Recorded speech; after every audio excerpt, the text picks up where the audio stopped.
All right, everybody, you guys ready to rock and roll?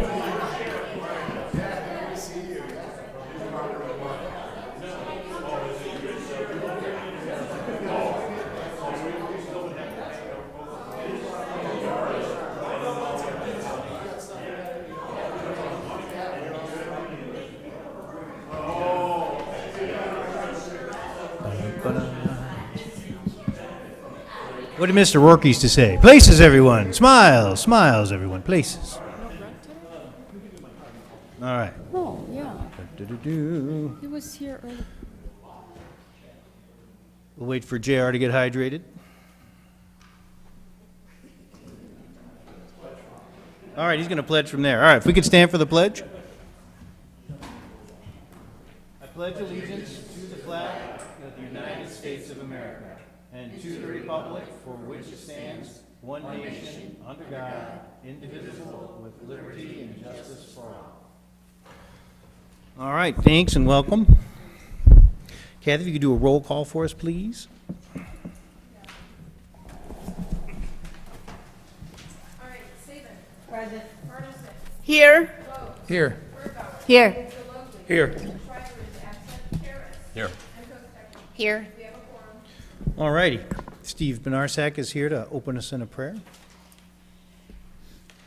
Dear God, as we open up our meeting in prayer, I just want to say thanks for that bright orange thing that was in the sky today. It's been so long, and just thank you for that. And thank you for our great city, how we live in peace and safety here. And I just continue to ask for your blessing on our city. And thank you for each one of the people who make our city work here, their dedication to take part of their lives to work in our city. Just bless them, bless their families, and I ask that you just give them guidance and direction as they are in this meeting tonight. And I just ask for safety over our police officers and our fire department personnel. And when they go on calls, again, my prayer, go on calls, give them guidance and direction.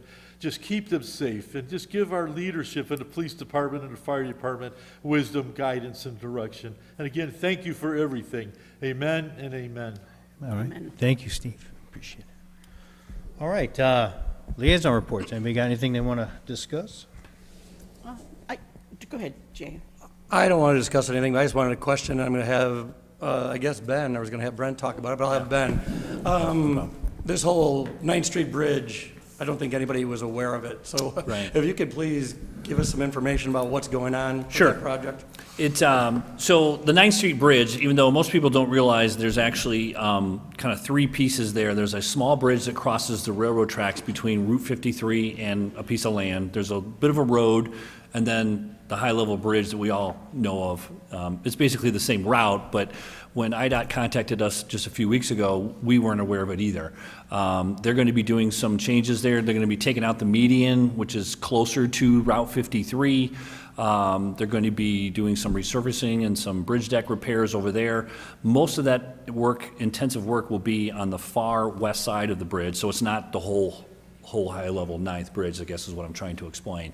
But there will be lane closures that will affect traffic for sure. It'll be from May, I think it starts May 9th on Monday, and it'll probably go into October or further. We were kind of alarmed too when they told us, and we learned more about the project. The detour is going to be all the way up to 135th Street, but we also noticed somebody who just drove it the other day, 135th has some construction on a turn lane there now too, so it's not going to be great this summer to be going west on the bridge. So there's really no work on the high-level part? Correct, and not what we call the high-level bridge, right? I mean, everyone thinks of it as the entire span from Route 53 to our downtown, but technically there's 2 structures. There's one that goes over the railroad bridge, which is furthest west, and then it comes down and goes back up again. When you drive it, it feels seamless, but if you were standing underneath it, you would see it. And as far as you guys can tell, they'll always have one lane open, or is there going to be? Correct. When they're working on it, it'll probably have just one lane, and you'll have to wait. But never a full closure. Is that no, not from what I've heard yet. Just Okay. they will have daily lane closures that they will manage, and then when they go home in the evening, they'll probably open it back up. All right.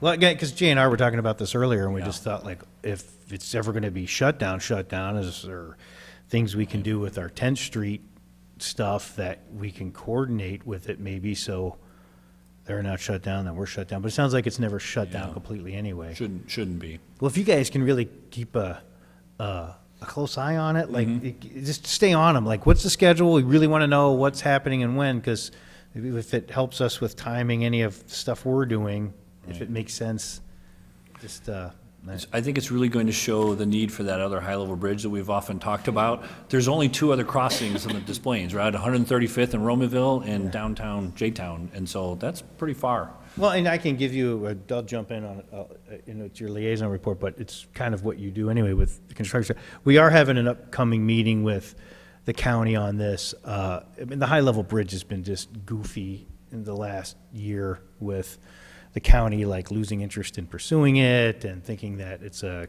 Lockport project now, which is absolutely ludicrous, because as long as we've been working on this with the TCC committee, you know, it's always been a state and federal project. Lockport doesn't have $600 million for, I mean, it's just ludicrous that this is the conversation. So we have an upcoming meeting with them, and I also have an upcoming meeting at the Will County Governmental League with Hughes, trying to get a conversation with IDOT there so that we can just kind of shake this out and get it back on track, because we got to get the county back, their head back in the game. So that's where that's at. I'm sorry, JR, did you have more? Well, I did have an inquiry this last week, a complaint about now that summer is starting, kids will be playing and more kids will be around, and she was complaining about speeders through the neighborhood. And I reached out to Ben, Brent, and Chief Rich over here, and just to see what the policy is and what we do. And so we are out there, checking on speed, letting them know we care. I'll let Rich maybe tell a little bit more about it. But I want neighbors to know going forward, if you have complaints about that in the summer, reach out to probably the police department is the first place you should reach out if that's where your complaint is. But I'll let you talk about it, Rich. Sure, thank you. Yeah, this time of year when it starts getting warmer out, we do see a lot more activity. People start getting out and about. They're on their bicycles, walking, the sidewalks, they're out in the yards. So they do see a lot of the vehicles that they haven't seen in a while with the colder weather. With that, we get motorcycles. We do get cars that do pick up speeds as the weather gets nicer. And that's one of our biggest complaints this time of year. Anybody who has any complaints about a certain area, what's important to us is knowing if it coincides with a particular day and time, right? Initially, we set up speed signs and we do speed studies with our speed checks with our traffic officer. He goes out there, and if it's something that warrants more time that we spend down there, we will have him do heavy enforcement. And then we also set up details with the other shifts where we'll make that a monthly shift goal that they actually target certain areas when we receive those types of complaints. So any complaints, please bring them to the Lockport PD. Sergeant Vince Fitaco, he's in charge of the traffic unit. Any complaints that come in, I give them to him, and he takes care of it through the traffic, with the traffic car. Thank you very much. Right on. Anybody else got anything? Please, Karen. I just want to share some numbers related to building and permits. We were seeing a large increase in the amount of permits that are being issued this year compared to last. Let me put these on so I could see my numbers. So through March 31st, we've issued 246 building permits. We've had 29 new homes. There have been 659 inspections and 8 new businesses. And we're averaging 80 permits per month, which is a lot. And I think it's pretty exciting that even though the economy and prices are high, that we've still got some forward movement in those areas. It's the place to be, man. Well, the problem is when you can't find resale homes because they're being outbid, that's where everybody's going, is new construction. Exactly what I was thinking, yeah. Yep. Been there, done that. Our two realtors. Yeah. Thanks, Karen. I do have, I'm sorry, are you done? Okay. I just want to bring up, it's that time of year that I'd like the city to consider our shredding day, to sponsor shredding day, because we had such a great success last year. We were busy, lined up residents were lined up until we closed. So I'd like to, recommend if we could do that this year again. Yes, in fact, we were just working on what we need to dispose of. We have to get approval from the state of Illinois first. As soon as that comes back in, we will absolutely schedule that shredding event along with our own personal Perfect. city shredding. Okay. Yeah, 'cause we're gonna get You rid of think stuff. that'll be like in June or something? You know what? It all depends on how quickly the Oh, I state turns see. around Okay. the request, but that request was going in this week, so. Okay, Yeah, but sounds we'll- good. We'll definitely put something Definitely The together. residents can get ready, promote it. Yes. Okay. Great. Sounds good. And then just the other thing is just a reminder, we're in bloom now with all the flowers coming up, and people are getting ready to, make their homes and landscaping beautiful. We'd like for you to enter your home so we can recognize you later on I think in July. But we're doing spring, summer, and then a recognition with all the people. So get your pictures in and give us your information so that way we can recognize you. We'd love to do that. Right on. Thanks, Joy. Anybody else? All good? I got a couple things real quick. One of them is, last time we had our meeting, we had talked about if there was any way of helping out the whole Homer Tree Service business. I mean, they got, 40 employees, and we were trying to, is there a way we can help with the mechanics, with the old fab shop?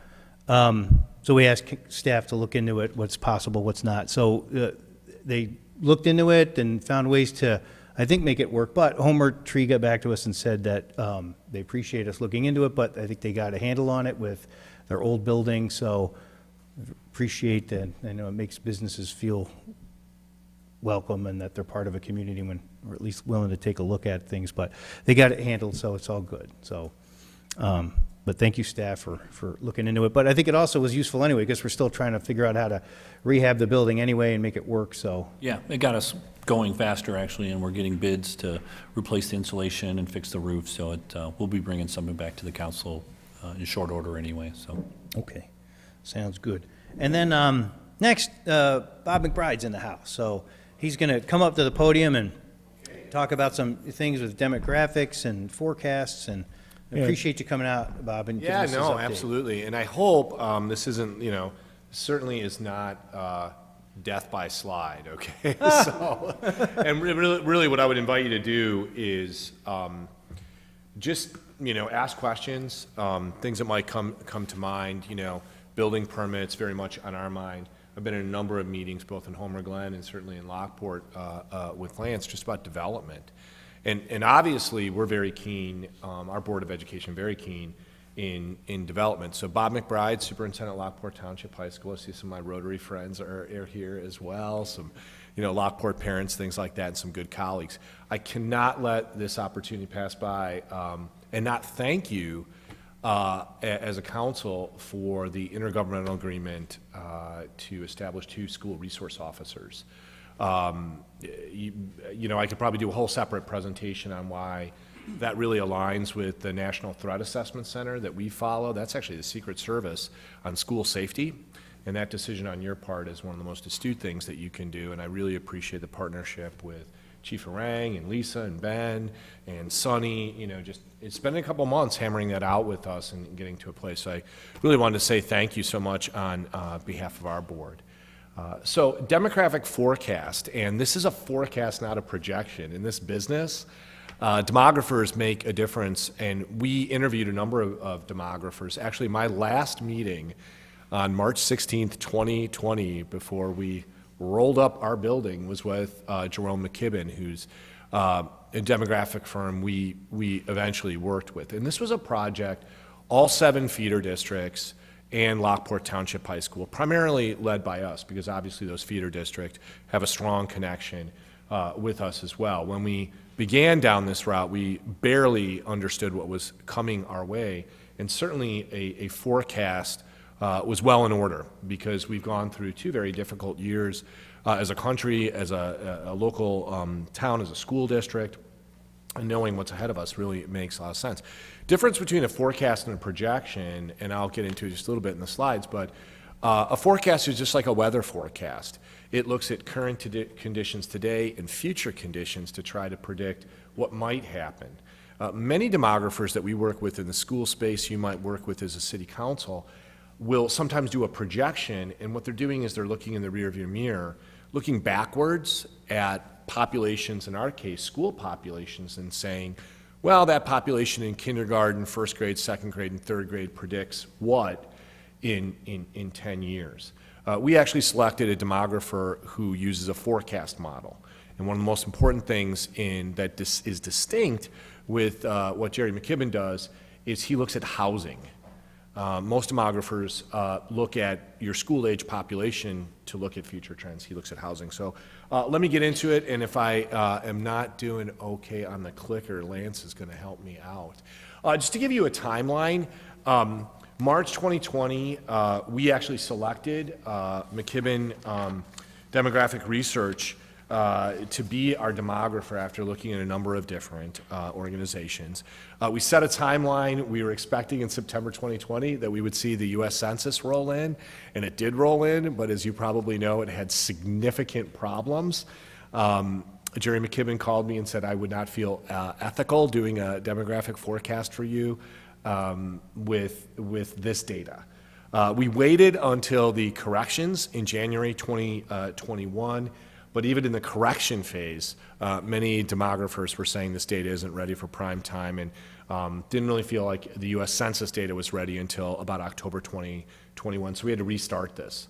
So we had a significant delay. January 2022, we presented to all of the boards of education that were involved, and I was very lucky. Lance has been a great partner, very interested in this. He was at that presentation as well. So just giving you a little bit of an idea of how long this took. These are some things that we're looking at, and certainly Lance has a copy of the final report that are meaningful for us. Just first, housing trends, and we have some people very astute about housing trends here on the council. One audience that we look at, this might sound strange, is we look at 70 plus. Lockport has a very solid 70 and up community. And the reason why 70 and plus is so meaningful for us is because they are typically owners of homes that future families would move into. That property is designed for 3, 4, 5 people to be in that household. And usually those are people who are interested, if they're selling and they're downsizing, that will attract younger families to a community. We're also interested in what's going on with those 70 plus. So obviously for us, the rate, magnitude, price of existing home sales, critical factor. Factoring in, the pandemic, the current economy, interest rates, where things are at right now. What Jerome McKibben was seeing, what our demographer is seeing, is that presently empty nesters, 60 to 70, and then 70 plus, are not selling. Now that might seem a little bit different. There's an argument out there about the housing market. Some people will say the housing market is hot. Some will say it's hot because there's low housing stock. So when a house goes up for sale, people are bidding after it because there's not as much housing stock. Our demographer is, on that side of the argument, that the housing stock is very limited because for the most part, through the pandemic and current economic conditions, people are hanging on to their homes. So what's happening in Lockport, probably for a period of now till about 2027, 2028, those people in their 60s who will be joining that 70 cohort have been hanging on.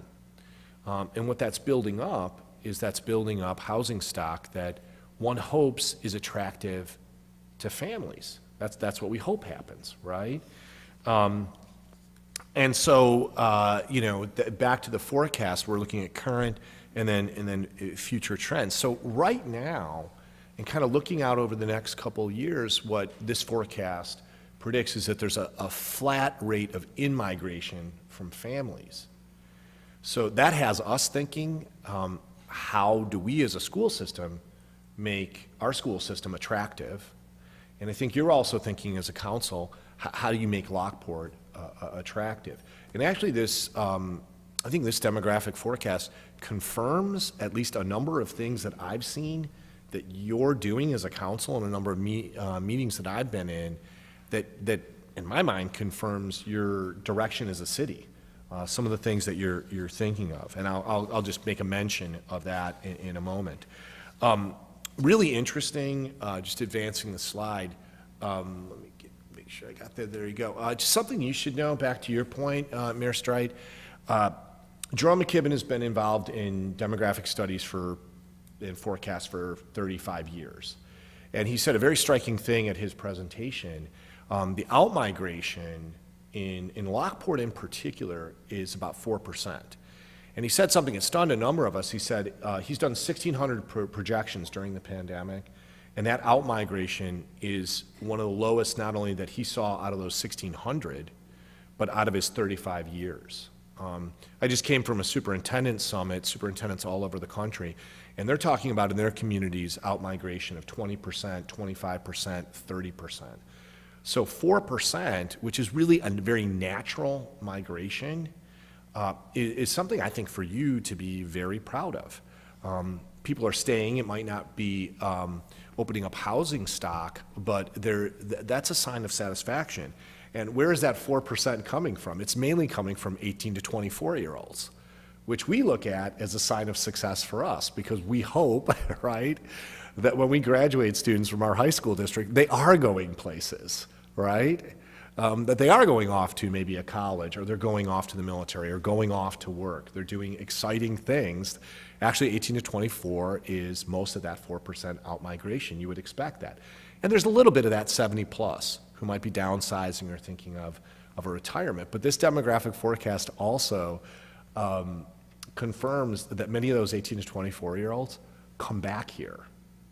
And we probably could go around the horn here and confirm that. I have 5 school board members who are LTHS graduates. And I always say that that's significant, because what we're doing at the high school level could be your neighbor, right? Very, very likely. We expect actually a very natural decline in enrollment up until about 2027 is what we're looking. And then it'll start on an upward incline again towards 2031, 2033. And all of that is very natural. 2 really interesting things that we're scoping in on is that the median age in our attendance area is increasing. It's moving from 42.9 to 45.4. But the median age of child-rearing adults is something we're really looking at. Because, for example, for African American and Hispanic families, that median age is younger. And obviously that median age, about 28. In our white and Asian population, it's more 34. So what that tells us is who would be raising families. And one of the conclusions is that we won't have a huge change in our numbers, but we'll have a huge change in 10 years of who we actually see. Everything in this forecast predicts that we're going to see a more diverse Lockport Township High School student. So we're spending a lot of time thinking about how do you prepare for that, for a different type of student. Just some planning trends we're looking at. We have to plan for a pretty stable student population. Some school districts will come to their community and say, we're going to have a huge increase in students. We need to plan for that. We actually have a decrease, slight, and then a slight increase, but really over time, we're forecasted out until about 2031, 2032, to really stay at about our 4,000. But we know that we're going to see increased diversity, economic diversity, ethnic diversity, racial diversity. But we also know one thing that we're sizing up is we're seeing very differing approaches to development in the communities that we serve. This demographic forecaster is really suggesting something for schools and something for municipalities. For municipalities, sort of stimulating move-in, whether that is, and that's primarily through mixed housing. And rentals are not what they used to be at all. Rentals are oftentimes the way that people get introduced to a community and decide, hey, I'm going to stay in this community. I'm going to stick around in this community. And so mixed housing seems to be a stronger model over the next 10 years than maybe other models. Right now, it feels to us like Lockport is on the lead of development, and some of our other communities are taking different strategies. So we're really paying attention to that. But it also suggests something to us, and that's a huge change in terms of what we do. And if anything has taught us, anything in the pandemic, we need to do workforce preparation. And for about the past 25 years, in education, there's been a heavy pressure of the four-year college. And I think everybody who graduates a district like ours should be ready for a four-year college, absolutely. But they should also be ready for the world of work. There's a pamphlet that Lance was nice enough to pass out. One is a little bit of a glossier pamphlet, just Lockport by the numbers, but there's a pamphlet just about where we're going in a need for future readiness. And really, our board's goal is that you're college and career ready, that when you graduate, you're both. You could qualify for a four-year college, you could qualify for JJC, but that you have some practical experiences, one, that prepare you for the adult world, but two, what a shame if you go down to U of I, you've always wanted to be an engineer, you've invested 2 hard years in the Granger School of Education, only to say at the end of your sophomore year, I hate electrical engineering. I would never want to do that. We have a lot of young people that are sinking time, talent, treasure, only to discover in their secondary experience, this isn't what I want to do. How could we give students an experience earlier, a practical experience earlier that informs those decisions? So you'll see what we're developing are a number of career pathways that when students enter at Central, we begin having a conversation about a series of classes that they would take that would make them college ready in the most traditional way that you might be thinking of, but at the same time lead to some practical courses, internships, because we are in a very, very valuable and unusual area where we can intern with many organizations that give them some real work experience in the adult world. And that's to the point that I was at a meeting with Mayor Streit about the old Chevron property, and we had a conversation about could that be a facility that we develop that could really be a vessel for high school students doing internships. We have about 27% of our students, and this is true across the state, that would make what we've set as both college and career ready. You've hit both. A lot of students who are college ready, a lot of students who are career ready, but you're both. So we're working on that and developing those career pathways. Some themes that really emerged for this is one, just communities, schools being a part of this, maintaining a high quality of life, high quality of living for folks. Lots of in the community, recreation, nice downtown, really good schools, all of that. There's a question for us: should schools renovate or build? And that was all of the feeder districts and us as well. Most of the feeder districts, we have legacy buildings like Central. So does Taft. District 92 has some older buildings. Homer even has some older buildings. Do we renovate? Do we build new buildings? Population isn't really driving that. But we all have to ask ourselves, do our buildings really offer a modern education that can be that vessel for both college and career readiness? This suggested the need for apartments and new home construction, that mix is very robust, and the housing mix, attention to housing mix. So all things that we're paying attention to. Let me stop there. You've got a busy agenda. You're probably going to be here later than I will be. Just, questions that I could ask. These are all things that, our school board is really talking about, thinking about, wrestling with. And in a lot of ways, what we talk about is when a student graduates, they could likely be your neighbor. And we know that, so who do we want to be our neighbor? And I think almost everybody here could articulate, somebody who has solid economic prospects professionally, somebody who might be raising a family, somebody who is invested in the community. So we're really thinking about how can we contribute to that, because we know so many people come back, for sure. I did have one question, Bob. So when they did their study, and you mentioned like on the first slide that the 70-plus folks are kind of hanging on to their homes, but when they finally move on, it should open up that housing stock. Did they take into account that like Lago Vista, which is, the largest 70-plus group. Right. Those houses are not really available for families because. Yeah, no. And this was primarily looking at, kind of recognizing Lago Vista. I think actually, Lance, you asked Jerry McKibben that question. Okay. Primarily, and obviously this is broad. This includes Crest Hill. This includes Homer Glen as well. Okay. Kind of factoring that in because that's a retirement community. Primarily looking at stock outside of Lago Vista as sort of a critical, kind of critical definer, especially because a number, if you look at Mill and Kelvin Grove and Taft, for example, those are neighborhood schools, right? Very attractive to some people, Walker schools, and for the most part, right? So housing in that area is just as one example. So, Anybody else got anything else for Bob? yeah. I got one question.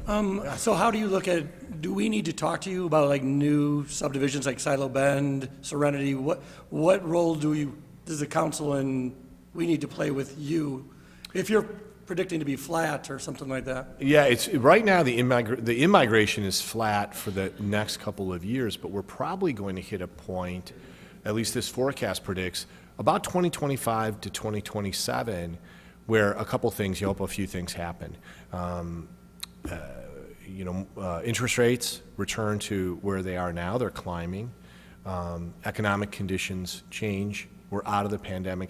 People feel better in that 60 to 70 echelon about selling, and that there are people who are attracted to come on out to Lockport or Homer Glen or Crest Hill, but in this context, Lockport.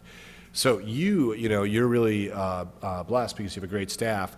We've been in, Lance has had us on almost every meeting about every development, just to hear about it, to partner with it, to talk about developers, to understand what's being developed.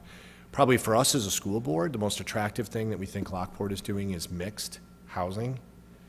That creates one, attractiveness, I think, to Lockport. It makes it an attractive place, easy place to start. And then, two, it also has a mix of apartment and housing, so it caters to a variety of different types of people. What I would hope, ultimately, Jar, is that it helps people understand Lockport's a great community to be in. And they're going to move maybe from a rental or a smaller house to a more significant house right within town. So that's beneficial to the city. It's very beneficial to us as a school district as well. Yeah, and the way that we looked at a lot of the demographics, if you think about news developments like Silo Bend or projects like that, most of the people that move in there will have younger kids. So they'll have the third graders, the fourth graders, and things like that. I don't know what you're seeing in even just the new houses that you're having there, but those kids are 8 years away from entering the high school. And so if you imagine our new housing now is flatlining high school kids, because not a lot of people move when their kids are about ready to go to high school because they have all their friends and all of that kind of stuff. That's a very difficult time to move. But a lot of them have second graders, third graders, in that whole span, which for the grade schools impacts them more immediately than it will the high school. But even in the study, and I was going to ask Bob if you could elaborate maybe just a smidge in how Jerry was looking at the grade schools as well, as far as, the specific ways that the community and their direction are impacting their schools. So Crest Hill is different than the way Homer Glen is thinking about their community, which is different than the way that we're thinking about our community. And the trends in all of those communities are dramatically different. But if there were a couple notes from Jerry's presentation. Right. So the most stable of all the communities that we serve, interestingly enough, the most stable community is Fairmont. Just very stable over time, very predictable over time. And it was great because Jerry broke down all of our different communities. What Homer 33C is seeing is there's really almost no rental property that feeds into Homer 33C, and Homer 33C right now will have a bubble, but really is and strangely enough is actually aging at a quicker rate than Lockport is. Lockport's getting younger, and Homer 33C is just getting older. And so ultimately, Homer 33C will have the reverse of what we'll have. It has a population bubble now that will decline. We have a decline that will go back up. District 91, you know, for Mill and Calvin Grove, it has probably the largest bubble of like 50-year-olds, 60-year-olds, 70-year-olds, kind of right there, you know, kind of in the middle of Lockport. So it would have the hugest impact if there's turnover of that kind of housing stock. In Crest Hill, our 2 school districts in Crest Hill are the fastest growing. Affordable housing, a good place to start. They're just by pure numbers growing the fastest. And that might be the biggest change that we would see as a high school district, seeing actually more students from Crest Hill, which probably not happy about the 9th Street Bridge right now. Neither are we. Taft has a lot of empty nesters right now, at 50, 60. Folks like me, my children just, you know, are both in college, and Taft has the highest outmigration of the communities that we serve. And then District 92 is very similar to Homer 33C, except for it's not aging, its adult population isn't aging as quickly, and it's going to follow us. It's going to have sort of a decrease and then come back up with us. So just differences, we monitor, you know, those kind of differences. Hey, Bob, so, you know, a lot of times, you know, when you're just talking to residents or you're on social media, the narrative is always, you know, our schools are overcrowded. You know, with, you know, obviously you can give insight to the high school, but also knowing some of the other school districts as you do, I mean, can you speak to that at all? Are there any particular districts that are like bursting at the seams? Homer is tight right now, just given its square footage. We oftentimes, I think, in the public view, feel crowded because our hallways are crowded. You know, just the volume of students we have, probably more, especially at Central, because as a legacy building, those hallways are tighter, and those spaces are tighter. But really, in real numbers and real individuals, and really over the next decade, our issue isn't population. I think we'll see the 2 districts in Crest Hill that we serve will steadily increase, and they will, I don't think they'll be bursting at the seams, but I think they'll see an increase. They'll go the opposite direction that Homer 33C will. And, you know, so for us, you know, that's a really astute question. We're not really strategizing to solve a population problem. We're really, and this is why this was so helpful for us. What we're strategizing is really this question is, what would make our high school district attractive to move to? What could we offer that nobody else around here offers? So just to give you one example, there's been something driving up and down 355 that's made me so angry.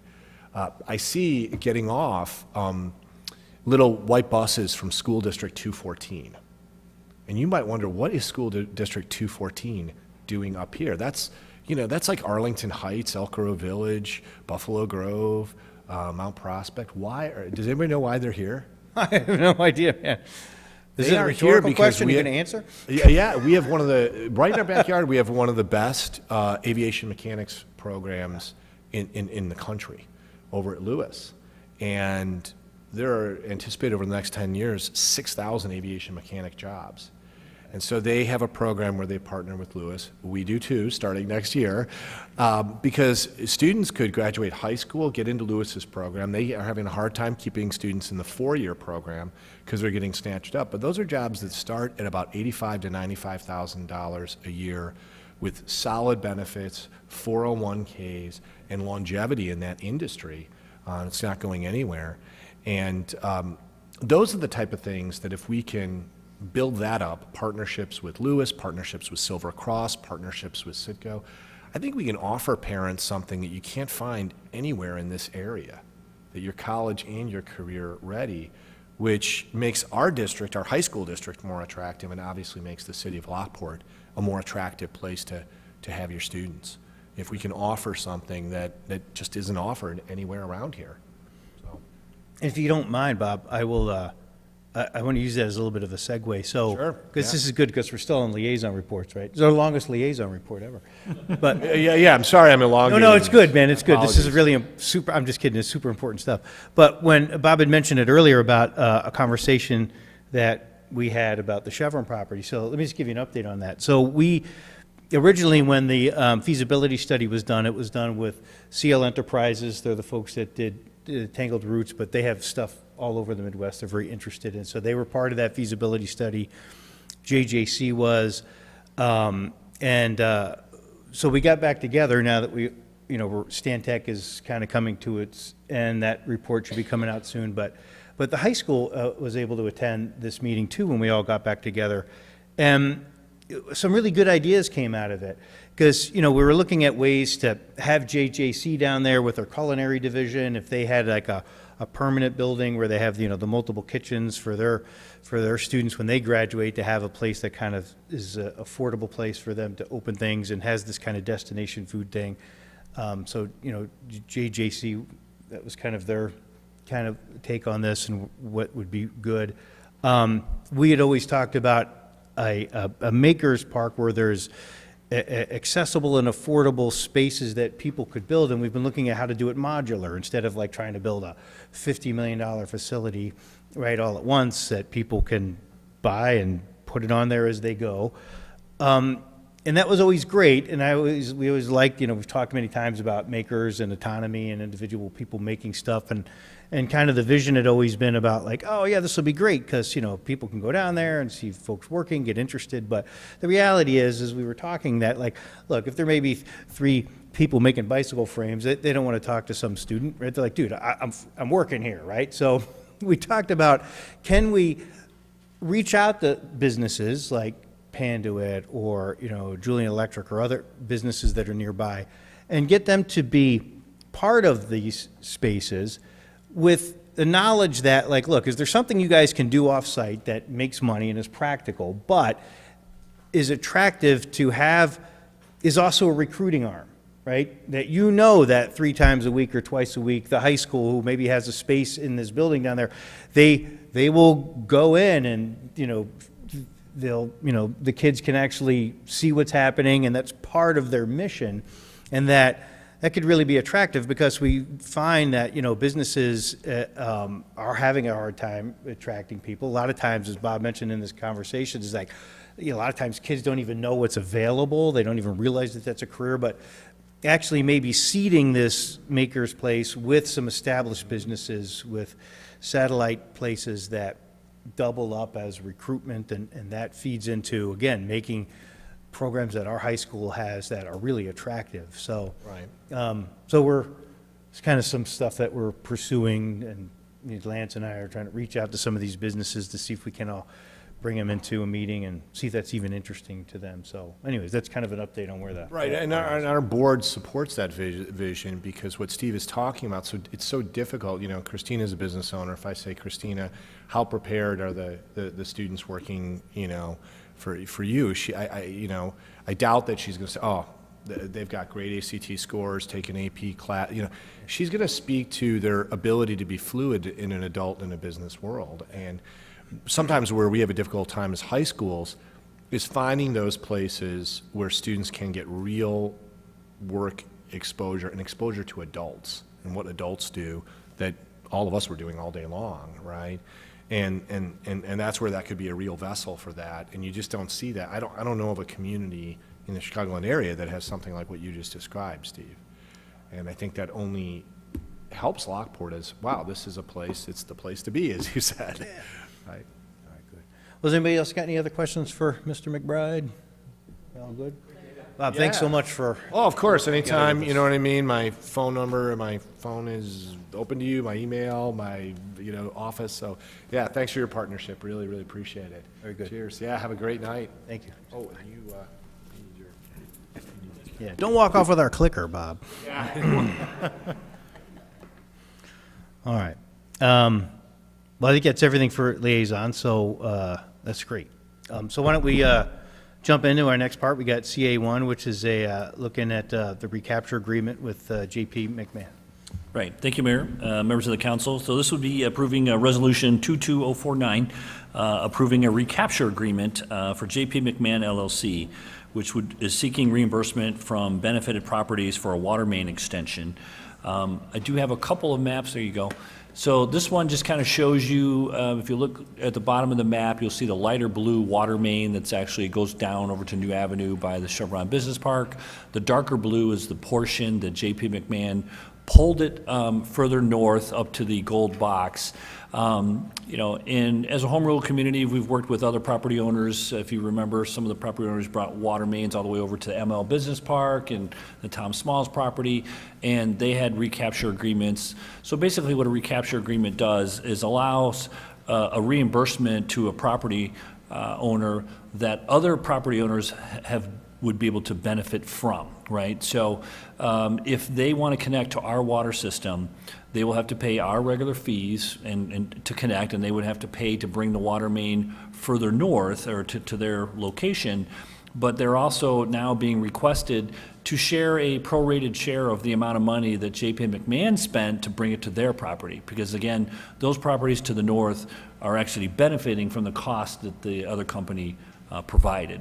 So again, these are pretty standard. We've had a few of these over the years. If you look at this map and squint, you can see the different lots that we've affiliated with this, because really at some point we would want to have a full loop in our system. And so, you know, we did have a letter go out to all these properties owners. I also called the largest property owner myself, the Big Run property, and let them know that this was being applied. A lot of questions come up. As a matter of fact, there was a couple here earlier that I believe left after I answered some of their questions and gave them my card.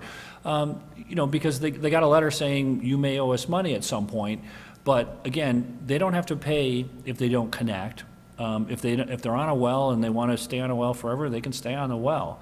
And it will be, you know, liened on their property, so it'll show up if somebody comes to buy it. But again, you don't have to pay it, and they won't have to pay it if they sell it either. That was another question I had, someone called me on.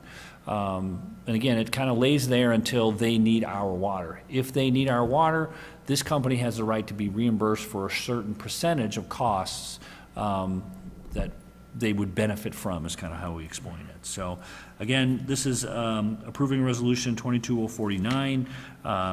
Brent and myself went through a lot of the receipts and everything, and we were able to validate the amount of money they spent, and we felt we even limited some of the requests. I think they asked for a little more, and we cut it back a little bit. Because we need to be cognizant of being fair to price per square feet, and you know, we want to be consistent in how we've modeled these across the city when they happen. So I have, Brent's not here tonight, but he was in full concurrence of this, and I'm recommending, and I know Sonny's been involved in this as well. We've got the draft with their attorneys.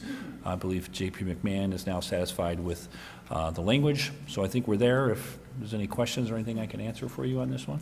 If I may add, just one other condition. If the properties develop and they are required to get a building permit through the city, they would be obligated to pay the city. It's recorded on all the parcels. It doesn't impede their ability to sell it, but the future buyer would know, hey, if I want to develop or I want to connect to the city's water system, I need to pay this amount. Great. All right, any other questions? It's stuff we've done before, so are you guys okay with the consent then on that? All right. Okay. Thanks. I know you guys worked real hard on that. Thank you. Appreciate that. All right, next we've got AT1. This is an amendment about, for Rose Lockport Center. Yes, Mayor, members of the City Council, this is reviewed in conjunction with the concept plan for the Rose Lockport Center, west of Farrell and 500 feet south of 159th Street. I'm going to borrow Lance's slide a little bit before. So this is the parcel that's being developed with the concept plan. That is north of that yellow square is Culver's, and that little square that's in the yellow to the right of the detention pond is Murphy's Oil. And so the annexation agreement currently allows for Murphy's Oil Station, but the annexation agreement prohibits any other auto use except for the retail of the sale of like, auto accessory or auto parts, you can do it as long as you don't have a service bay. So if the concept plan is approved, the annexation agreement needs to be amended to allow one additional automotive use, and that will be in Lot 2. So there's a proposal for a business to be located in Lot 2 that will include oil, transmission, use business. So in order to allow that to happen, the annexation agreement would have to be amended to allow Lot 2 to have that automobile use. The proposal before you is such change that would allow Lot 2. On the concept plan, it does say on Lot 5 that there's a commercial light automotive use that will most likely be an auto accessory, auto parts business, not anything with a service bay. So the amendment will be to allow the auto use on Lot 2. Also, to add some protection for the city, just in case that this annexation amendment gets approved, and then there's no business that locates on Lot 2, or there's no development at all.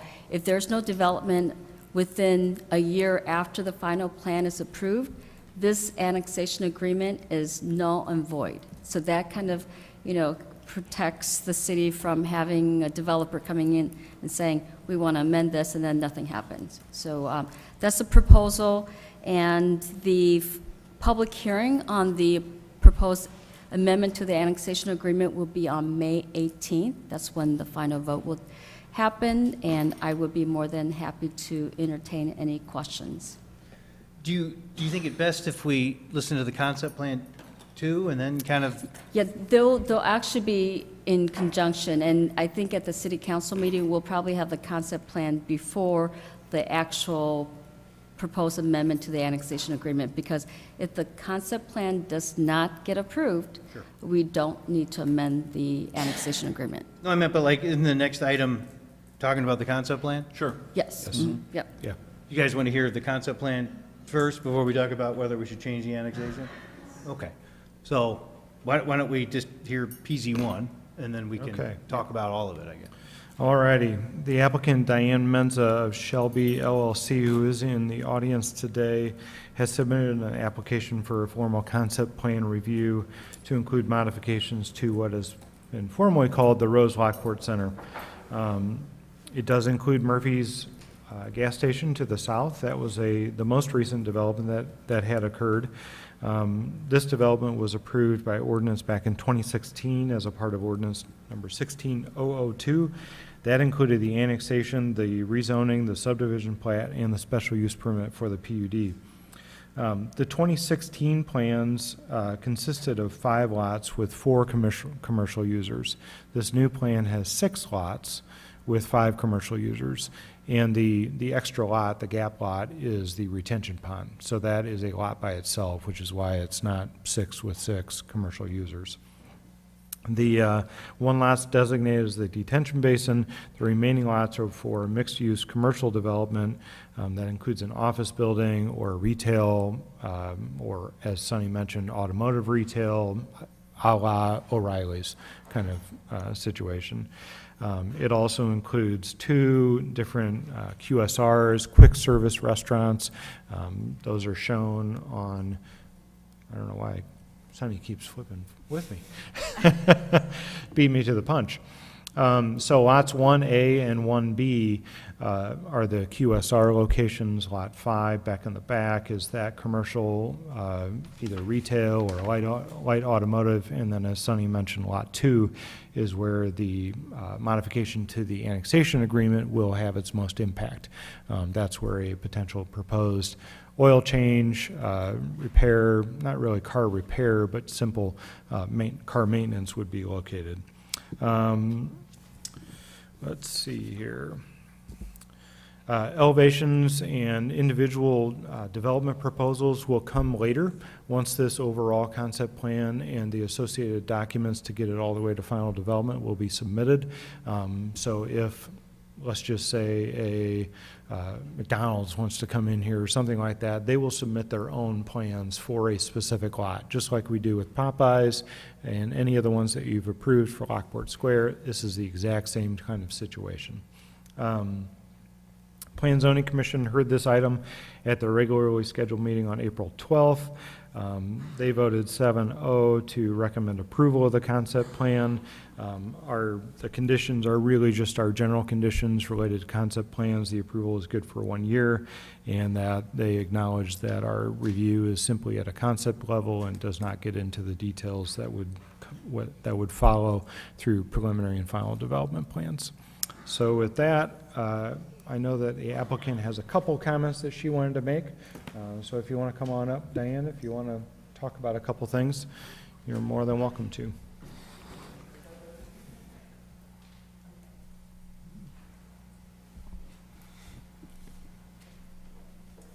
Good evening, everyone. I'm Diane Menza, as Lance said. I represent Shelby LLC, the owners of the property. And I think we came and talked last fall. Just telling you why we want to, and I guess I want to go to the site plan for a second. Where do I do that? I can do it for you. There, oh, I'll get it for you. there, you I go. got it. Why we wanted to make a change to the final PUD that we had, which the current annexation agreement kind of matches. What we had previously, just so you know, Lot 5 is basically the same, but we showed it as office / maybe commercial. Lot 1 has grown just a tad, but it was for multi-tenant retail, one large building of multi-tenant building. Lot 1A and Lot 1B are necessary in order to accommodate the QSR's requirement for both location and for size. They don't need that much. And obviously the natural for Lot 1B, QSRs like to be next to each other, would be another QSR. Lot 2 is the proposed light automotive, and it is in fact, has reduced in size a little bit. It was 1.03 acres. So we're asking for this relief because essentially everybody that is a QSR right now is located on 159.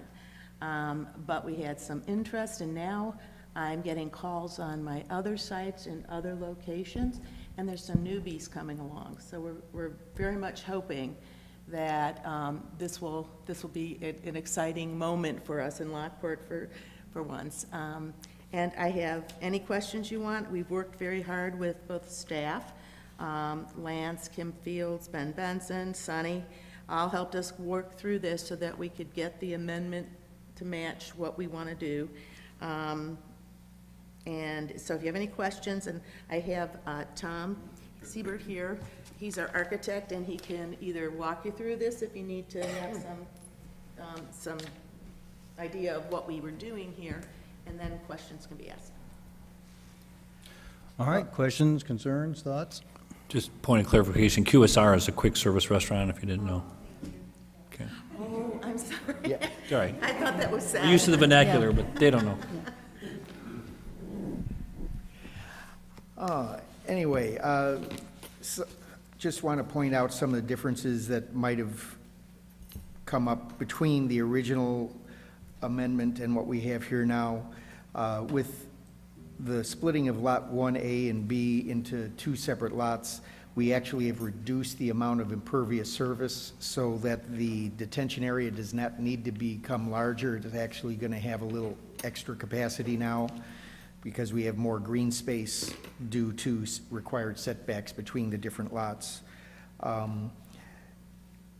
In order to maintain proper site drainage during normal flow and 100-year storm sort of flow, we need to be able to route water from the northeast corner of this area towards the detention, but in case of overflow of the detention, we have the ability of having the overflow as intended to run off of the angled corner of detention north and then east past the building on Lot 1A, which matches what was originally designed on the original amendment.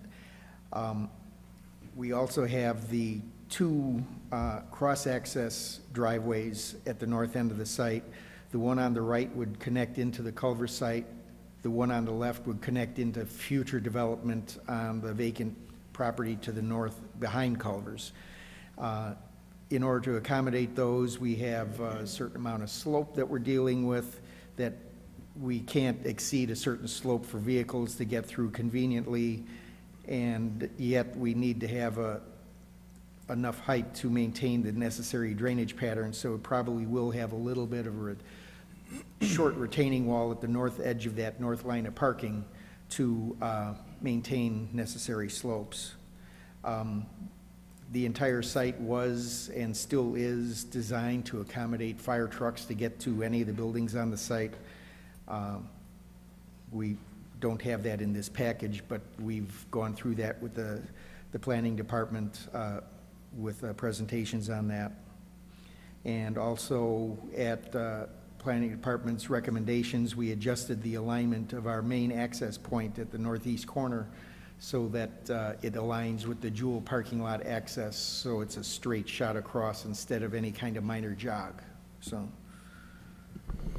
Can you explain one more time what the vision is for Lot 5 with the light automotive? Can you explain that to me one more time? What's light automotive?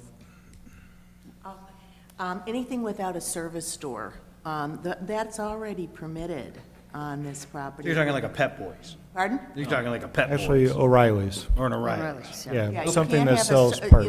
garage service store, but you could have, just like you said. Napa, Advance Auto Parts, Okay. Auto parts. just simply a yeah. retail. Or retail, yeah. Yeah. So the current annexation states that stores selling automobiles, accessories, and parts, when said store does not have service space, they're exempt from being considered to be an automotive use that is prohibited in that It's more of a retail use. development, so, yeah. Thank you. All right. Questions, concerns, thoughts? You were talking, oh, go ahead. Okay, thank you.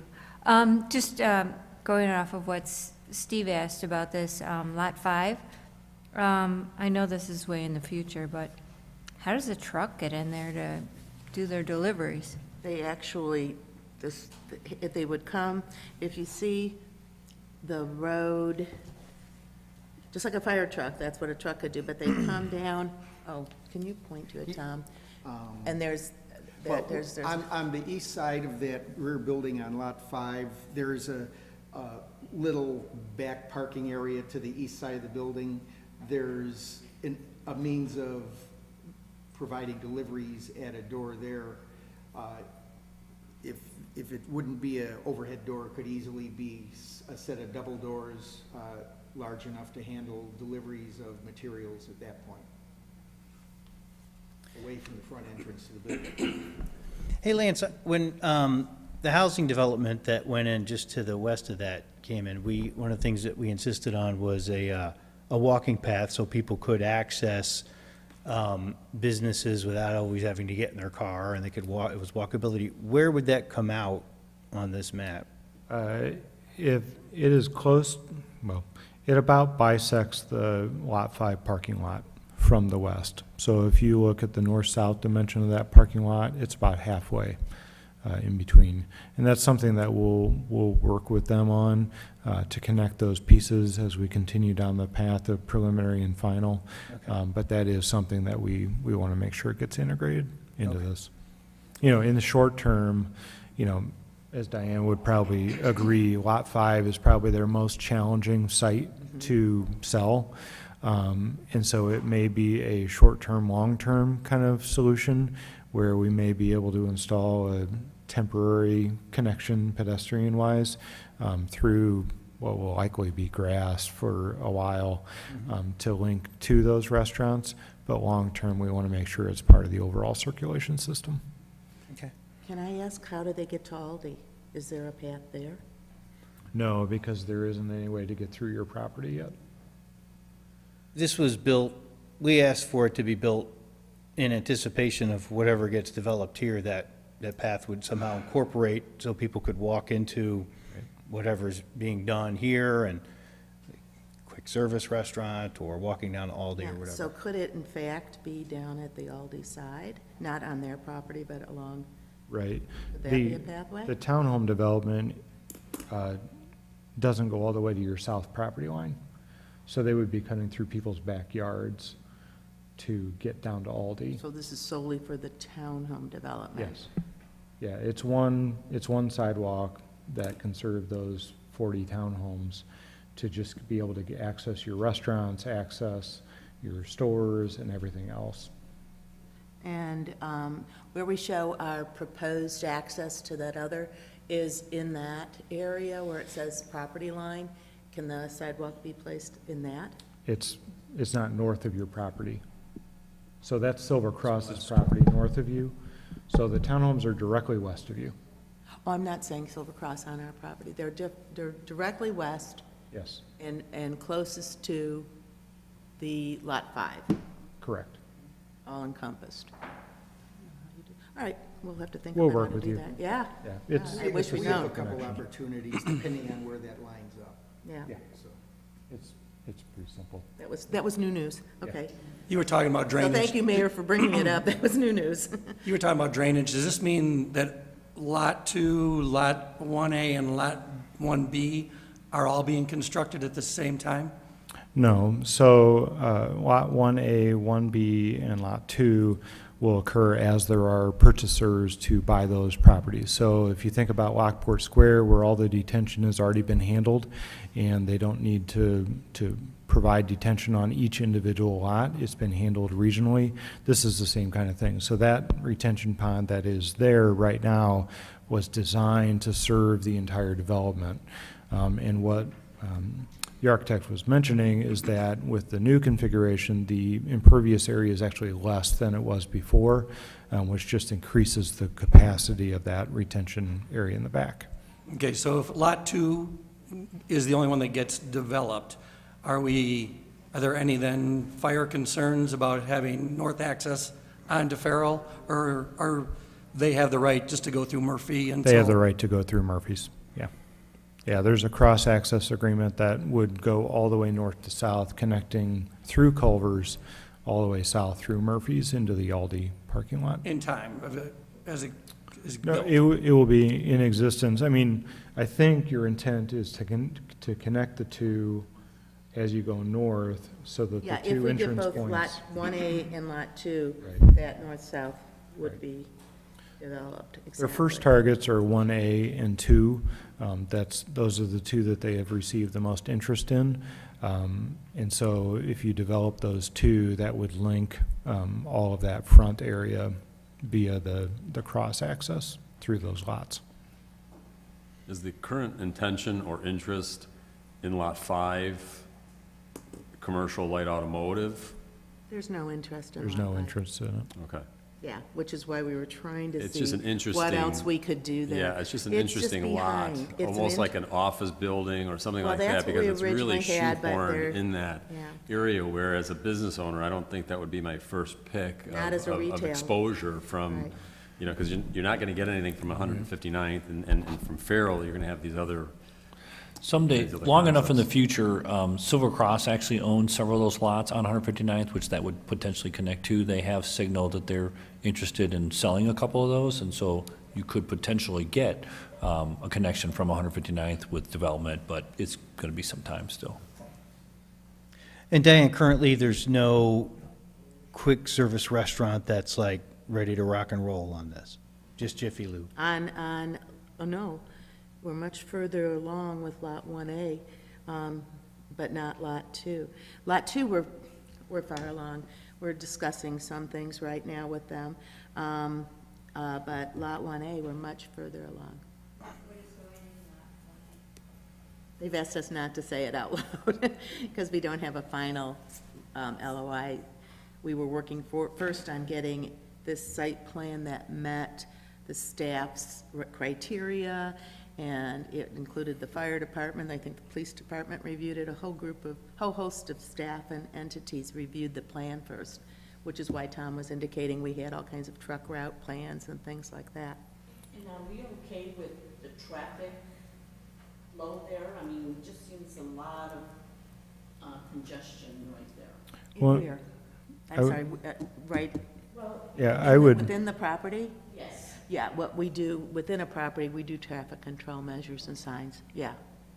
I would say that also that, this plan is very similar to the one that has been approved for years. And, a lot of original traffic studies were done way back when to accommodate that. And the square footage of the property is less built than it was previously. And so we expect the traffic conditions to be consistent with what was originally designed. And forgive me if you've already answered this, but if Jiffy Lube were to happen, and then the other unnamed business falls through, you are not going to build the road all the way through to the Culvers. You'll only have the entrance coming through Murphy's, or will the north entrance be built regardless? At this point, we'd have to look at the infrastructure costs. The biggest expense in this is to do that road system. And if we don't have to go, if we did Lot 1A, the restaurant, the QSR, then you really have to have that circulation because of their drive-through and everything. So more will be built with Lot 1A, and Lot 2 becomes important to us to help support that. But if it doesn't happen, you guys will people will enter in through the south, through Murphy's, and then go to the Jiffy The Lube. signal there, yeah. Yeah, that was exactly what the plan had called for previously, too. That's not a change from what was in our final. That, you mean, it's not a change that you wouldn't build the through road Right. until you incrementally Yes. got all the way to the top? Yes, thank you. That's what I meant. Okay. Is there any consideration for a traffic light where the Jewel parking lot comes out, where it meets up with Lot 1A? You can't. yeah, You can't? they're too close, because there's the light at the Aldi entrance, and there And then isn't you have- enough and you have the spacing. Culvers to the north, correct? There's not a light at No, I know there's not a Culver's. light, but Yeah. that's where Yes. because even that gets a little That sketchy where. approximate 500 feet isn't a distance that's acceptable, and 159th is IDOT controlled. So They stop won't- signs. Yeah. Right. What are your thoughts, Joanne? Well, we're just talking about, blocking, residents coming out of Jewel. What was the other thing, Mark, that you had said? No left turn lane, but that would really hinder people coming out of Jewel then, if you can't make a left-hand turn. You get that on Farrell. Can't pretty make- wide turn either way median in the middle. It's painted lines now, so. Our traffic study that was done for this configuration, in fact, showed how they sat there and timed everybody coming in and out and how it worked. Yeah. And quite frankly, people that don't want to turn left up there are just going to go down to the Arrow. They're going to go down by Aldi's because we have cross-access with them. Yeah, yeah. And paid for that stoplight. We paid our pro rata share. We paid for the road improvements that were made. Yeah. Okay, that makes sense. Okay. Any other questions? So I'll give you then my perspective on this. So just a little history on it. When Murphy's first came to us, Diane first came to us with Murphy's some years ago, it was asked to allow something that wasn't allowable. Gas stations weren't allowable, oil changes weren't allowable. It was something that when this was zoned in at the time, that was, the council that came before us said, none of those things should be here. We were approached and said, listen, if you can give us this Murphy's, we're going to get the retail's going to come in. We're going to get the quick service restaurants, and that's all going to flow. But you just got to give us this thing, and then once we do that, we'll get those quick service restaurants. We'll get the other stuff. So, the council at the time, myself included, we said, well, okay, we'll make an exception for Murphy's so that this other development can come in. Well, it didn't come in. That's not Diane's fault. That's just the nature of the world, right? But my concern now is that we're being asked to do it once again. And it's like, man, if you guys just give us this next lot for something that wasn't originally annexed in and zoned for it, then those quick service restaurants are coming. I can't tell you who it is, but they're coming, right? And so I feel like this is going to be the same thing we did last time. And I don't doubt in 3 years they'll come back again and say, you know what, we really need that automotive high bay door thing because that's the only thing that the market's got going on right now, which completely undermines what previous councils did when they annexed this property in and weren't looking for that. Also different is we just built all those homes immediately to the west and to the north, which will now be, you know, that's something to consider if it continues to go in an automotive direction. I know sometimes, you know, we think like, well, you know, is it better to let it sit empty? That's a question for the council, right? It's been empty since, I think, creation, right? So it's not like, it's like, gosh, we don't get this thing filled up, you know, next year. So that's a question. Is it better to just not change the, you know, the zoning and allow this and just, look, just, we're not under any time crisis. It's not like we have to have this develop, you know, we can let it sit fallow and just see how the world moves on, right? Things change. Or is it better to have this, you know, use there and see it developed?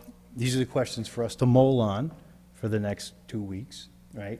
And think through that. But that was always my concern that I had shared with Diane, is that, you know, I just don't like the idea of repeating what we did the first time to get the quick service restaurants, and at that time it was office, to only do the same thing again. But as I told Diane, I only vote when there's a tie. So it's really a council decision, so you're welcome to come and present it to council. But I've shared with you my concerns. So, again, it's for us to mull on, talk about it, think through it, and, you know, we can go from there. Any further questions before we just put it back on for a discussion in 2 weeks? I think I just have one question. So it has to be a commitment. It can't say, once we get a commitment from whoever wants to go in there, which you can't, just, you know, tell us at this time, because they want to be anonymous. They won't go forward until they know they have the approval. It's not uncommon. I phrased it in a way that sounds nefarious, but that's not uncommon. Okay, so it's a catch-22. You have to pass it in order to see if this, you know, this restaurant comes in. And if it doesn't, where do we stand? You know, Yeah, well, what's our obligation then? right, again, we have, Lot 1 is just one big retail. That's not going to be built. The world changed with COVID. It's just not going to be built. And in fact, it was before COVID. I mean, we came out of the recession, people started to go, but then what happened was people were filling all the empty spots that already existed. So we got kind of a double hit. We had the recession in 2009, 10, 11, and then they came out of that, and then they were, you know, big boxes were emptying, and so we got that hit too. And when we purchased this property, the annexation we were going for were the two middle lots, because they were in the county. The lot 3 where Murphy's is, predominantly all the way up to the detention, was part of Aldi's annexation. And Aldi had that stipulation, so we didn't go back on something that we had said to the council when we asked for the Murphys. That was something Aldi said, sure, we'll agree to that. And we bought it with that, with the, you know, at the time it was, I want to say 2007, something like that. We took down the homes that were there. The market was different. And we had a user that was going to go in, and then they got bankrupt. And so, yeah, we had to keep trying. We've had multiple retailers brokers tell us, look, your best bet is, you know, new QSRs may be coming, so that's why we made sure we have the 2 there. But your best bet is to, you know, you have to add light automotive in here, or you're not going to sell some of these lots at all. And I don't know about Lot 5 at this point. one of the issues with trying to attract or get somebody to commit is lots 1A and 1B don't have the lot lines that are shown on that plan currently. So if you put yourself in the position of a franchisee or something like that, and they won't sign a letter of intent because they would be buying a lot that's twice the size of what they need. And so without these approvals, they can't subdivide that lot and give the purchaser the confidence that that lot will actually exist for them to submit development plans on. So even if they release the name and they went forward tomorrow, they would basically be designing on a lot that they're unsure if they'll even be able to have. So that you know, they actually sat, the not named restaurant, just because they told me not to. They actually sat with us when the first comments came through in the second, and we worked together. And I don't remember, Lance, if anybody from your group was on that, but we had their engineer, we had a whole group of people on here to show why we needed to do, because they weren't sure why we needed to do some of the things we needed to do that the city wanted us. You know, they had dipped down from Farrell Road significantly, and so things like that were explained to the not to be divulged. You know, you have to remember that Lot 5 was office, and office stopped happening a decade ago. So the fact that you could get potential retail in there, I think is good. The QSR is replacing other big box retail. You know, it's 6 one, half a dozen the other. There's a lot of QSRs coming. You see it at Lockport Square, you're either getting the outlets with a quick service restaurant, or you're getting an outlet with a building with a couple of tenants. So she's asking to change from a couple tenant building to a QSR. Makes sense. We know who Lot 2 is. They're chomping at the bit to come here. You know, they've got a year to do it. I think that's a good thing, because we've been promised things before and people don't come. We know who Lot 1A is. Lance and I are meeting with them in the next couple of weeks, so we'll see where that progresses to, but it looks positive. So phrasing it then in this respect, before we were to change an annexation agreement and allow that, if there's an approval of a concept with a condition of, you need to get these people, the quick service, to agree to it, that could be one approach. Of course, the problem comes into, Bentonhausen bought property, Marcus bought property, doesn't mean they're going to come. Having tighter agreements that say, that's fine, but I'm not giving an occupancy permit to an oil change place until something else is built.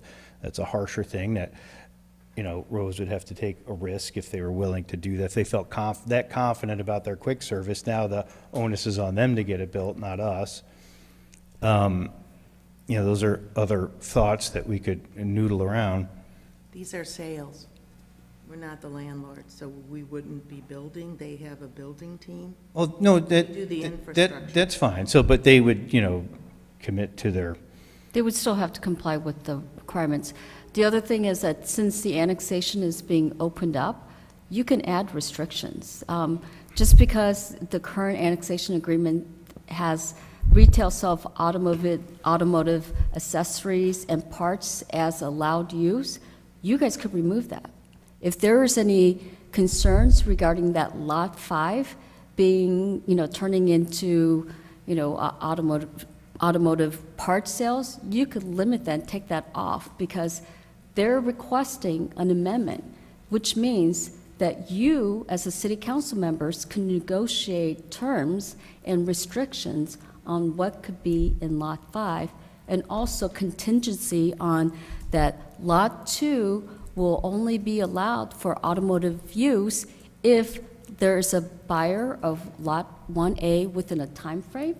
It opens up the door. We can add. You can add. The developer has requested the annexation to be opened up. That means we don't have to comply with all the original terms. You guys, the city council members, in your infinite wisdom, could say, hey, we'll approve this, allowing Lot 2 have oil, loop, change business, but you're going to put all these other restrictions on, and they could either take it or leave it. Dan, what do you think the price of Lot 5 is? Like Low. what? Like I. an acre? How much is it? It's a little over an If acre? it gets, I'm not gonna say because I don't wanna set a price. I mean, you guys are retailers, or real estate brokers, you know. I'm not gonna say. If I can get more, I will. But I'm not gonna set the price for anybody at a low mark. But I will say this. We've sat with this property, we've built the detention, we built the berm, and we've poured money into this.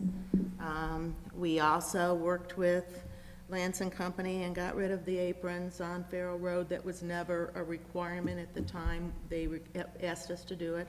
We did that.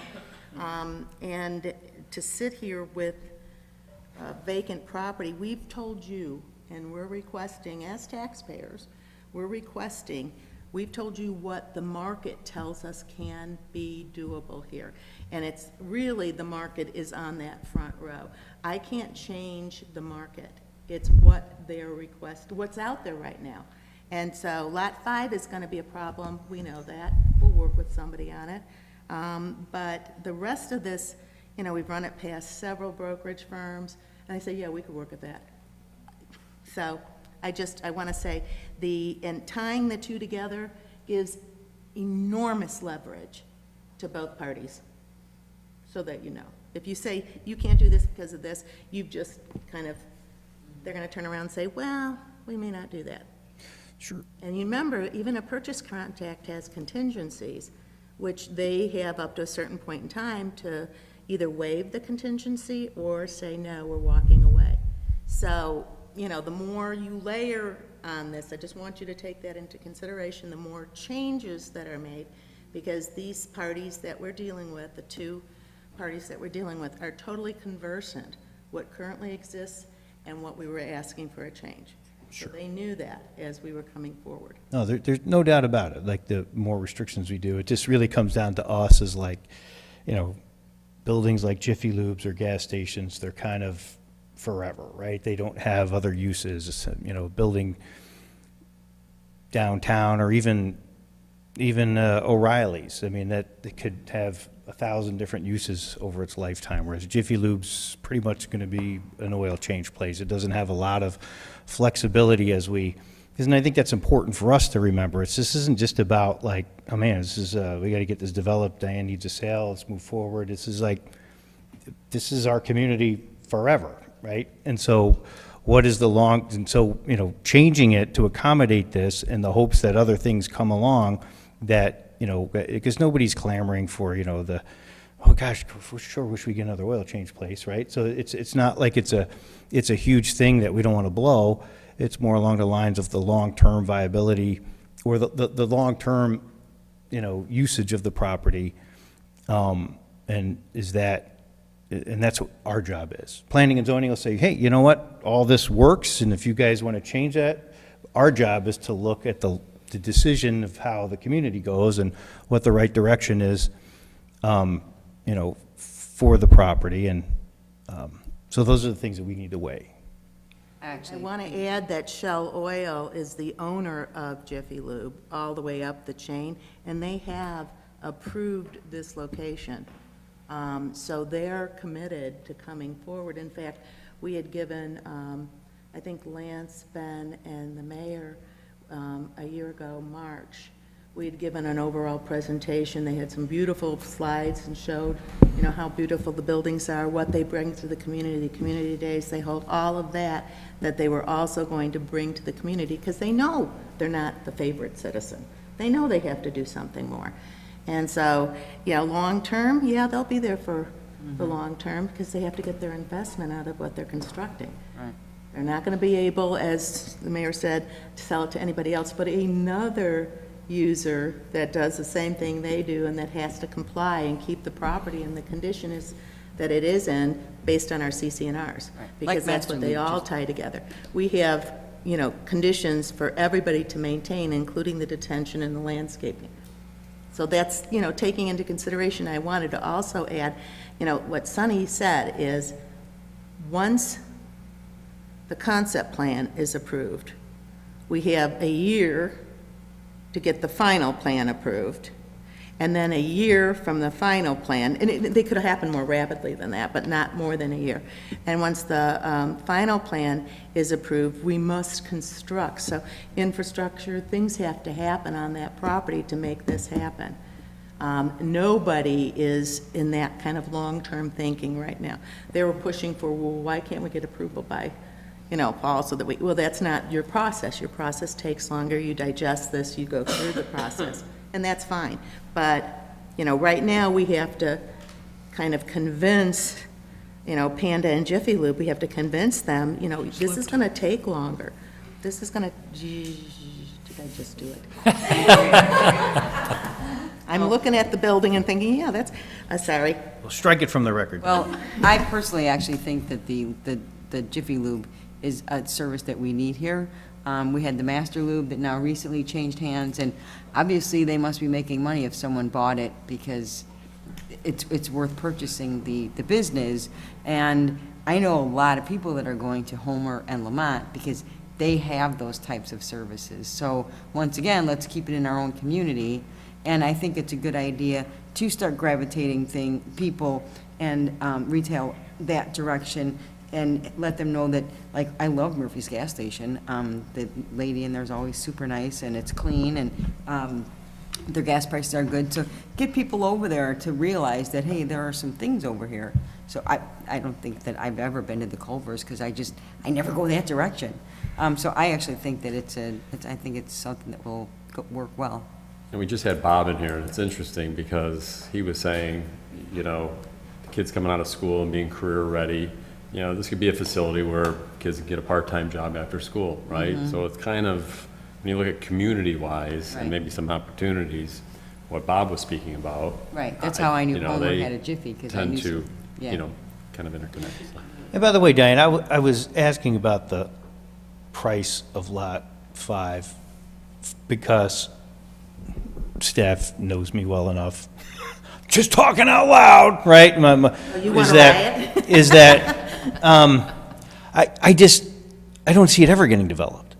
And as we talked about, like having that walkable, way out of that other subdivision, is there some other use for it that's more public, like a park, or is there a way to utilize that as a transition so when people do walk out, they're not walking out into a parking lot, they're walking into something that's better designed and comes down around the pond, and there can be better screening? Again, just thinking out loud, because that's what I do. But I thought maybe with the difficulty of ever selling that, and Mark, you made, or Matt, you made a couple comments too about like who's going to want to tuck back there. I don't know, is this something that was rattling around in my thoughts, so. All right. Can we do that on another concept plan in the future? And stick with, I understand what you're saying, but right now, in order for this to be approved, everything has to be approved. The biggest change in the PUD was that you're taking away like a multi-tenant building and putting in quick service restaurant with drive-throughs. Drive-throughs drive all business, especially since COVID. So I think they're going to be successful in filling Lot 1A in short order. How about a mini Topgolf? A mini what? Topgolf, yeah. Yeah, a little short. You can do mini short putt-putt putts, maybe yeah. in the. All right, you guys. Well, thanks for everybody. I know we'll think through this, and thank you, Diane, for coming out and put these things on for action items to have further discussion and see where we're going to go with it in 2 weeks. For the amendment to the annexation agreement, there will be a public hearing on May 18th. But if there's any feedback regarding whether or not the annexation agreement should eliminate the retail sale of auto parts for business in Lot 5, that's a consideration. So should we not, that we don't put the concept on for action, we just need to have the public hearing first? I would recommend this be on action, and then the annexation agreement follow it as a public hearing. They can be at the same meeting, though. It'll be at the same meeting. And the annexation agreement has this plan attached. Yes, but it could always be changed. A public hearing for annexation agreement, the notice states that the amendment, proposed amendment could be changed and negotiated by the parties at any time. And even after the public hearing, it could be amended and revised prior to So we the can actual make corrections execution. to the plan. Yes. Mhm. All right, me friends. Thank you. All right, any new business out there? All good? All right, then looking for a motion to adjourn Committee of the Whole. Joanna, Mark, all in favor? Aye. All right, we'll give Kathy her time.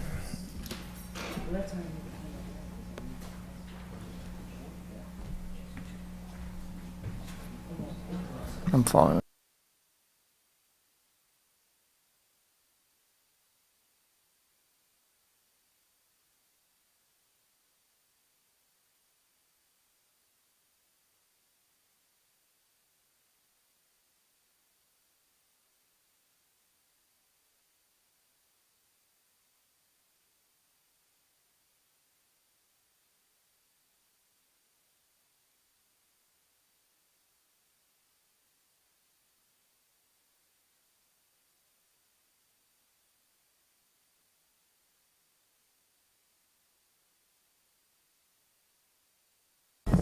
Let's wait for everybody to sit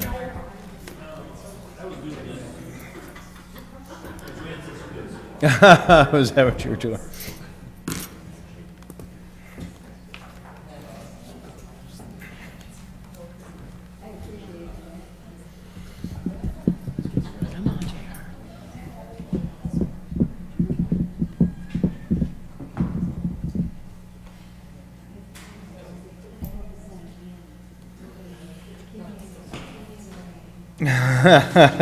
Yeah, she's gonna put all the no ice cream places in there in the annexation agreement.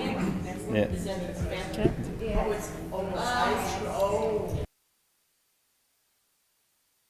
Ready for a roll call, thanks, Ken. All right. Saban.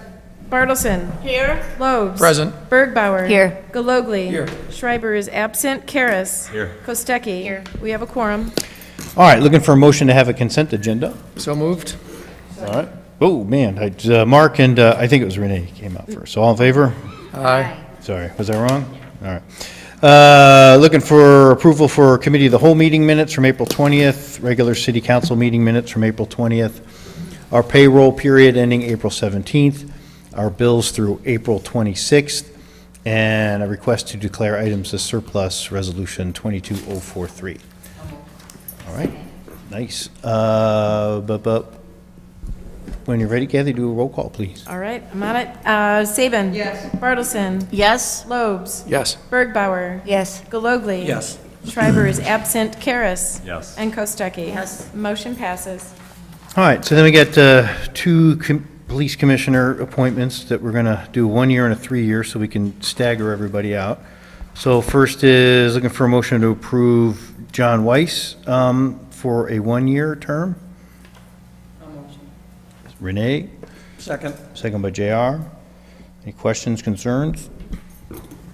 Can we do a roll call, please? Mayor, I would like to, on CA1 and CA2, I'd like to request an extension of these appointments and move it to the May 8th meeting, May 18th meeting, and request an executive session to discuss these appointments.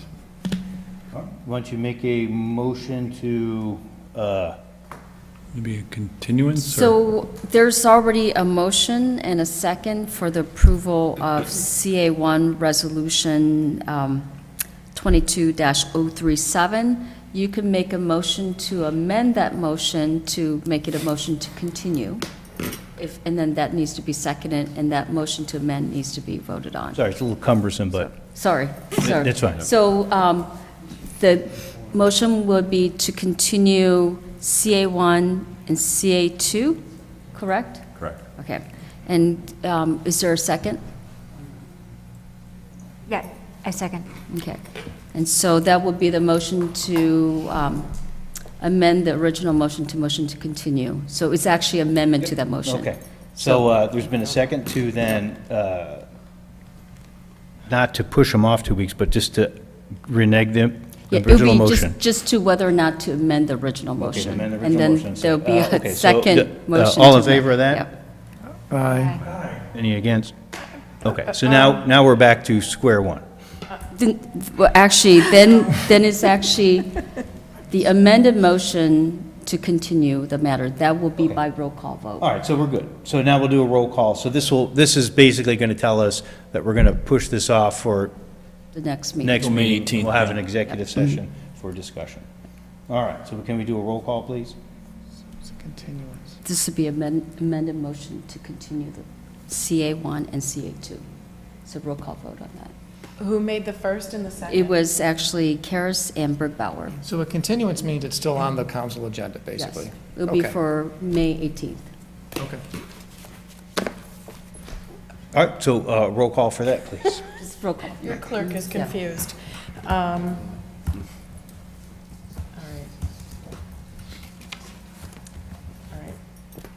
All right. I don't know. You said it was Karas and Bergbauer? Yes, for the amended motion. And then the roll call vote to continue. It's just roll call vote. That's the understanding I have, but Are we amending the motion or continuing the They motion? already amended the motion. we're just extending. They're just pushing to Yep. the next meeting. Okay, Saban, No. Bartleson, No? Lobes, Yes. Bergbauer. Yes. Galogly, No. Schreiber is absent, Karas, Yes. and Kostecki. Yes. Motion passes, maybe. 4? Yeah, 4-3. Motion passes, so it will be continued. Now, is there a separate motion to go into executive session? Okay. So Karas makes a motion to go into executive. Is there a second? So wait a minute, what about AT1 and CED1? No, Well, both. we would go We'll to do a- executive session at the end of the meeting. We don't have to do it right now. Oh, you want to wait until later? Yeah, I don't Okay, want to yeah. break everything up. So we can, Kathy doesn't have to wait around for us. So Okay. we'll do executive session at the end of these agenda items. Is that good with everybody? Yes. Yes. All right. So we'll go to AT1. All right, so AT1. So we're Yes. looking for a motion to approve Resolution 22044.